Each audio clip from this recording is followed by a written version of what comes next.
L'opposition est décidée à faire bloc unique pour affronter la majorité lors de l'élection présidentielle du 24 février prochain. Les leaders de l'opposition l'ont fait savoir lors du lancement de leur nouveau mouvement dénommé C25, pour faire allusion au rassemblement des 25 candidats de l'opposition. Depuis quelques années, se dévoilent sous nos yeux les différentes séquences d'un plan machiavélique conçu aux seules fins de donner à Macky Sall un improbable second mandat.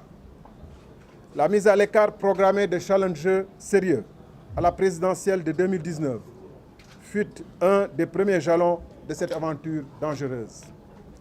Le procès Khalifa Sall apparaît sous ses yeux, aux yeux de tous les Sénégalais, comme une tentative de mise à mort politique d'un adversaire craint et redouté. De même, aucun compatriote ni observateur étranger ne doute que la modification de certaines dispositions du code électoral vise rien moins qu'à écarter Karim Meïssa Wade.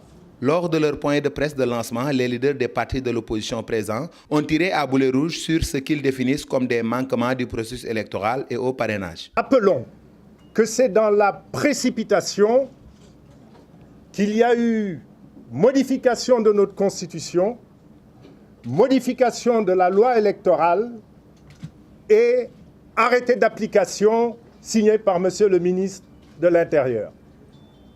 Cela a permis le démarrage d'un parrainage, d'un système de parrainage unique au monde. Ils ont mis en place un dispositif de contrôle auquel ils ont associé l'ADIE, l'Agence de l'informatique de l'État, et la DAF, la Direction de l'automatisation des fichiers du ministère de l'Intérieur. Mais l'ADIE est un service rattaché à l'un des candidats, le président de la République. L'ADIE est un service dirigé par un militant APR de Grand-Yoff. La DAF est en amont du système, on le retrouve en aval du système.